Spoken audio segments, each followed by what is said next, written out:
young people. Well, this is an interesting little video. Let's watch it and decide who thinks he did a good job. At the clerk, checking his register. Ask guy pulls a gun on him, and then he pulls a gun out, and the guy leaves. Who thinks he did a good job? Raise your hand. You big dummy, get your hand down. You don't pull a gun with a guy on a gun and you don't shoot first. He is damn lucky that guy didn't shoot him. I'm guessing the guy probably didn't have any bullets in his gun. So that is why it turned out good. He had a gun in his hand. He came up. He didn't even really try to go around the guy. He wasn't even that aggressive. As soon as the guy put the hand up, his gun kind of went away and he squared off on him. Gave him a chance. So right here, I think he did a good job by distracting, keeping his arm up, and getting his gun out. Okay, good job here. Guy gets in his face. Is what we call mad dogging. You know, when we were cops driving around, if we said, you know, don't mad dog me or quit mad dogging me, you drive through the neighborhood or walk up to some dudes and go, hey man, what's going on? And they would get in your face like that and start mad dogging you, trying to provoke you. But anyway, so he's mad dogging the guy right now, and the guy puts a gun in his face. All right, who thinks he is justified to shoot at this point? Raise your hand if you think he could pull the trigger and blow this guy's head off legally right now. You would be right. He should and could shoot him legally right now. The guy just kind of tried to commit and pulled a gun on him, threatened deadly force. He still has a gun in his hand. His life is in danger. He can absolutely justify blowing this guy's head off. And I'm really kind of confused on why he didn't. I'm thinking this might be a setup just for video purposes, because I just can't believe he didn't pull it down. I do think his finger's on the trigger, but he doesn't pull the trigger. I mean, he gets it right here. Now, if you pull a trigger right here, when I tell people to carry a small gun, and I call it a gut gun or a neck gun, this is a gut or neck gun. Just about any gun you have, if you stick it in the neck like this, either in the front, side, anywhere along this celery stalk where the brainstem comes down, anywhere in here, if you pull a trigger on just about any gun made, I can't think of any gun, the guy's dropping. He's dead. It's done.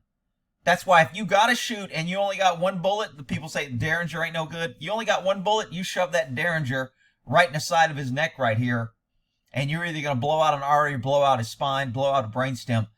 This is a one-shot kill when you stick a gun in someone's neck. Okay? A gut gun, same thing. Guy's on you, you stick it in his gut to get him off of you. You fire it. Remember, more damage is done by a gun the closer it is to the person. Because not only does the bullet go in and do damage, when the gun is close, you have gases, unburnt powder, and extreme explosive force coming out of that barrel pushing a bullet. And all that creates secondary cavities, secondary injuries, blood loss, tissue damage, etc. So the closer the gun is to a person when you shoot, the more damage it does. Because you don't lose any velocity. Any sound and gas and flash that would normally be all around when you shoot a gun goes inside the person. Which is why a gut or neck shot, if somebody's on top of you, is the way to get them off you.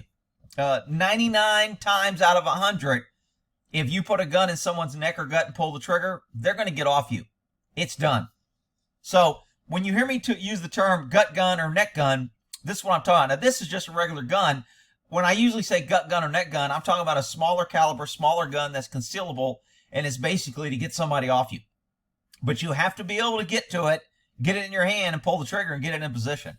So right here, 100% justified, armed robbery, violent offense. The guy still is a threat. He still has a gun. He could have killed him. And I really don't know why he didn't. So the guy looks down and went, maybe this isn't a good move, if that's what he's thinking. And he immediately starts backing away with his arms behind him. This tells me, one, there's no bullets in his gun. 2, he's a dumbass robber. Or 3, he's a pretty pussy, and the only reason it gives him power is a gun. Maybe the gun is fake. Maybe the gun wasn't loaded. Maybe he's never fired the gun. Or maybe he decided this ain't worth dying over. Unfortunately, he's going to go to the next store where the guy isn't prepared and doesn't have a gun. Probably got a Biden or Obama sign still hanging in his window talking about gun control and nobody needs guns. And that'll be his next target. And they will get robbed. And he may shoot them because they're unarmed. Because these cowards that carry guns and rob people are usually cowards. Okay? So did he do a good job? It's debatable. Some may say yes, some may say no. I think he should have pulled the trigger. Not that I want to kill anybody. Not that I think it's good to kill anybody. I think he took a huge, unnecessary risk. If this guy wanted to stick his gun up here and kill him, he could have. He moved his hand away. He could have easily slung this gun underneath or on top and shot this guy. And this guy is just lucky. See, sometimes people think good and they forget luck. Luck is not a strategy. Luck is not a plan. But luck will sometimes save your life. And this guy got saved today by luck, not because he's good. The only reason this guy is alive today isn't because he got a gun, he got it out fast. That's not why. This guy did not have the killer mindset. He didn't have the violence action. He didn't want to kill this guy. That's the only reason he's alive. And that's not a good way to be alive. There's a lot of people that may want to kill you. But you need to realize when he pulled this gun, it should have been bang right here. Boom, immediately. Done. Drop the threat. Stop him. Don't give him a second chance. When you give criminals, violent cowards a second chance, they will use it and you will lose. So what's the lesson for the day? If a guy pulls a gun on you and you get a chance to get a round off, you better get that round off because you may not get a second chance unless luck, Lady Luck, is on your side. All right, we'll end that there.